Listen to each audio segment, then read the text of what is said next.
Selamat pagi umat yang dikasihi Tuhan Yesus Kristus.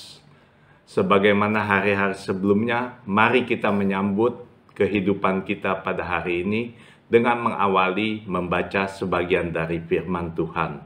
Sebelum kita membaca sebagian daripada firman Tuhan, mari kita berdoa. Selamat pagi Tuhan, terima kasih atas istirahat yang Kau berikan. Terima kasih juga untuk hari yang baru ini, sehingga hamba-Mu masih boleh dapat menjalani kehidupan. Tuhan, kami mau menjalani kehidupan ini di dalam pimpinan-Mu. Karena itu Bapa, pada saat ini kami akan membaca sebagian daripada firman-Mu. Berbicaralah Tuhan dan pimpinlah kami, untuk kami boleh dapat mengerti, memahami, dan menjalaninya. Terima kasih Bapa, dalam nama Tuhan Yesus Kristus kami berdoa. Amin. Saudara-saudara, pagi ini firman Tuhan kita baca dari Markus 5 ayat 1 sampai 20, yang demikian bunyinya. Perikop ini berjudul Yesus mengusir roh jahat dari orang Gerasa. Lalu sampailah mereka di seberang danau di daerah orang Gerasa. Baru saja Yesus turun dari perahu, datanglah seorang yang kerasukan roh jahat dan dari pekuburan menemui dia. Orang itu diam di sana dan tidak ada seorang pun lagi yang sanggup mengikatnya sekalipun dengan rantai. Karena sudah sering ia dibelenggu dan dirantai, tetapi rantainya diputuskannya dan belenggunya dimusnahkannya, sehingga tidak ada seorang pun yang cukup kuat untuk menjinakkannya. Siang malam ia berkeliaran di pekuburan dan di bukit-bukit sambil berteriak-teriak dan memukuli dirinya dengan batu. Ketika ia melihat Yesus dari jauh, berlarilah ia mendapatkannya, lalu menyembahnya, dan dengan keras ia berteriak, "Apa urusanmu dengan aku, hai Yesus, anak Allah yang maha tinggi? Demi Allah, jangan siksa aku." Karena sebelumnya Yesus mengatakan kepadanya, "Hai engkau roh jahat, keluar dari orang ini." Kemudian ia bertanya kepada orang itu, "Siapa namamu?" Jawabnya, "Namaku Legion, karena kami banyak." Ia memohon dengan sangat supaya Yesus jangan mengusir roh-roh itu keluar dari daerah itu. Adalah di sana di lereng bukit sejumlah besar babi sedang mencari makan. Lalu roh-roh itu meminta kepadanya, katanya, "Suruhlah kami pindah ke dalam babi-babi itu, biarkanlah kami memasukinya." Yesus mengabulkan permintaan mereka, lalu keluarlah roh-roh jahat itu dan memasuki babi-babi itu. Kawanan babi yang kira-kira 2.000 jumlahnya itu terjun dari tepi jurang ke dalam danau dan mati lemas di dalamnya. Maka larilah penjaga-penjaga babi itu dan menceritakan hal itu di kota dan di kampung-kampung sekitarnya. Lalu keluarlah orang untuk melihat apa yang terjadi. Mereka datang kepada Yesus dan melihat orang yang kerasukan itu duduk, sudah berpakaian dan sudah waras. Orang yang tadinya kerasukan legion itu. Maka takutlah mereka. Orang-orang yang telah melihat sendiri hal itu menceritakan kepada mereka tentang apa yang telah terjadi atas orang yang kerasukan setan itu dan tentang babi-babi itu. Lalu mereka mendesak Yesus supaya ia meninggalkan daerah mereka. Pada waktu Yesus naik lagi ke dalam perahu, orang yang tadinya kerasukan setan itu meminta supaya ia diperkenankan menyertai dia. Yesus tidak memperkenankannya, tetapi ia berkata kepada orang itu, "Pulanglah ke rumahmu, kepada orang-orang sekampungmu, dan beritahukanlah kepada mereka segala sesuatu yang telah diperbuat oleh Tuhan atasmu, dan bagaimana ia telah mengasihani engkau. Orang itu pun pergilah dan mulai memberitakan di daerah Dekapolis segala apa yang telah diperbuat Yesus atas dirinya, dan mereka semua menjadi heran. Sampai sejauh ini pembacaan firman Tuhan.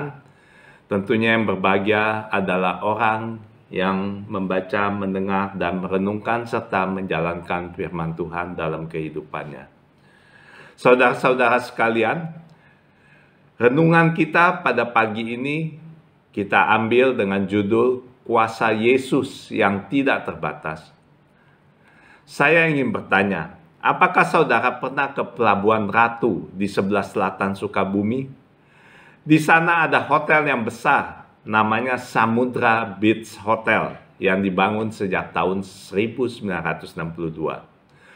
Di hotel itu ada kamar khusus yang disediakan khusus untuk penguasa pantai laut selatan yang dikenal dengan Nyi Roro Kidul.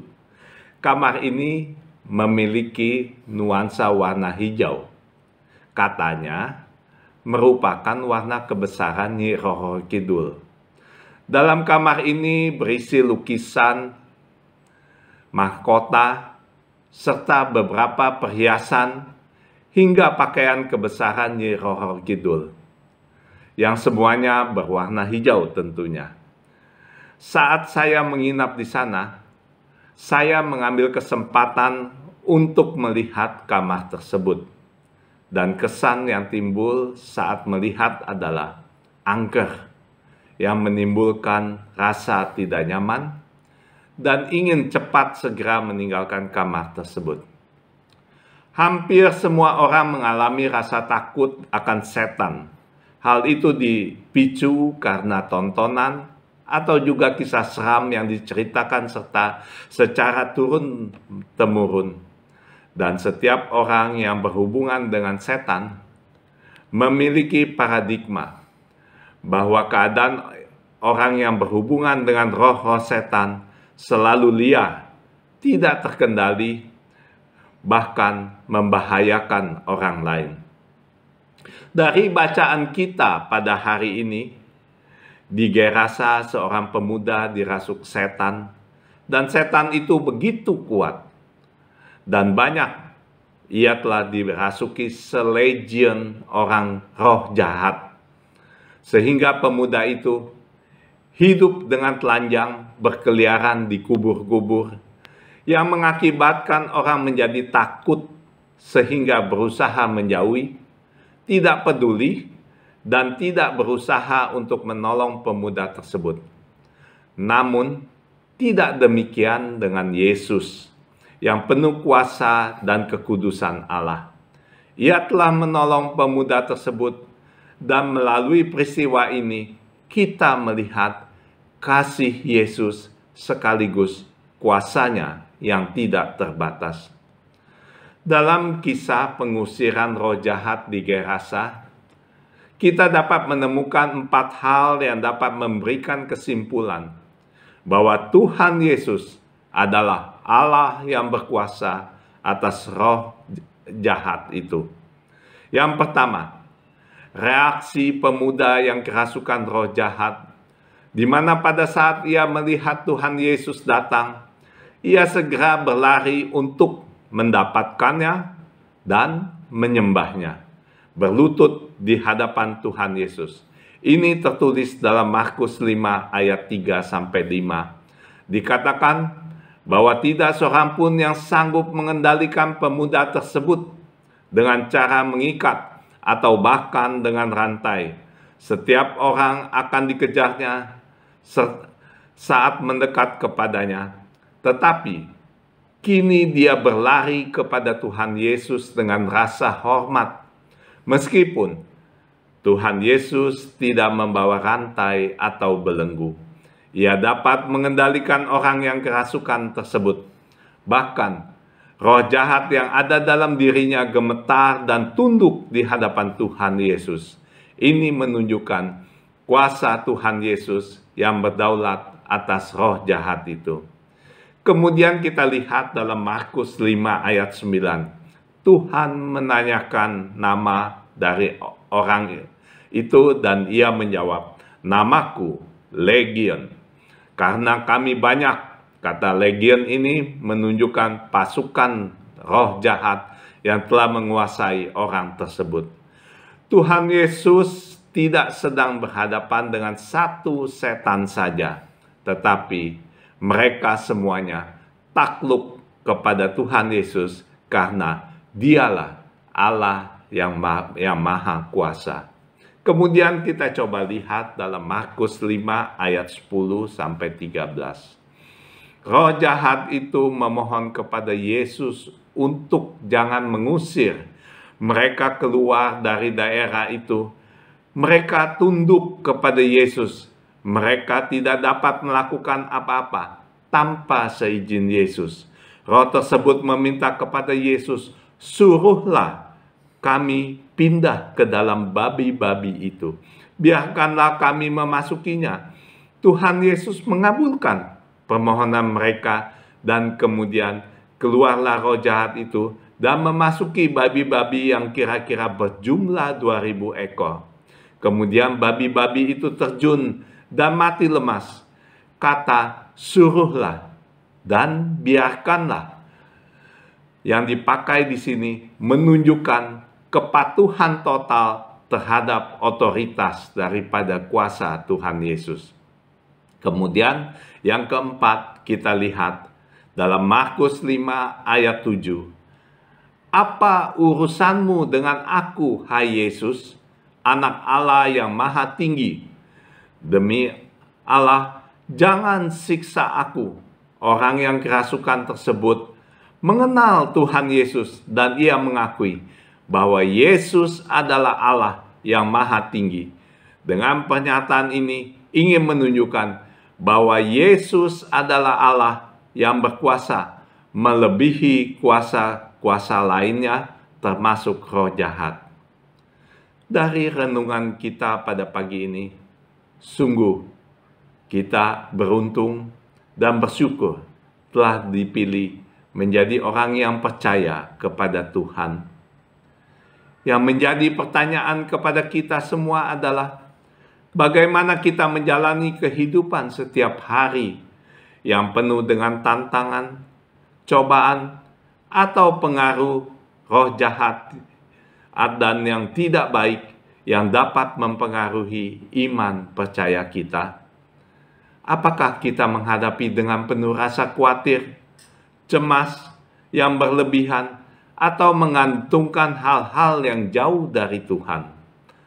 Dari renungan firman Tuhan pada pagi hari ini, sebagai anak-anak Tuhan, jelas jawabannya, hanya kepada Tuhan kita berserah, berharap, dan memohon perlindungan kepadanya. Karena Tuhan mempunyai kuasa yang tidak terbatas. Amin. Mari kita berdoa. Tuhan Allah Bapa, kami bersyukur kalau firman-Mu boleh membekali kami untuk menjalani kehidupan kami sepanjang hari ini. Kami sungguh bersyukur dan berterima kasih bahwa kami telah Engkau pilih menjadi anak-anak-Mu, dan kami memiliki Engkau yang selalu memimpin dan menyertai kehidupan kami dimanapun juga. Engkau yang menopang dan menolong kami di saat kami menghadapi segala tantangan dan cobaan hidup. Sebentar lagi kami akan melakukan aktivitas kegiatan kami, Tuhan. Tolonglah Bapa, agar Engkau yang melindungi dan menyertai kami dan menjauhkan daripada segala kuasa jahat. Dan biarlah iman percaya kami boleh pelihara dengan teguh untuk boleh selalu berpegang kepadamu, dan kami boleh menjalani segala kehidupan kami ini hanya berpengharapan kepadamu saja. Terima kasih Tuhan. Dalam nama Tuhan Yesus Kristus kami berdoa. Amin. Bagi Bapak Ibu yang memiliki pergumulan khusus dan ingin didoakan, bisa menghubungi rekan-rekan pendeta di nomor berikut.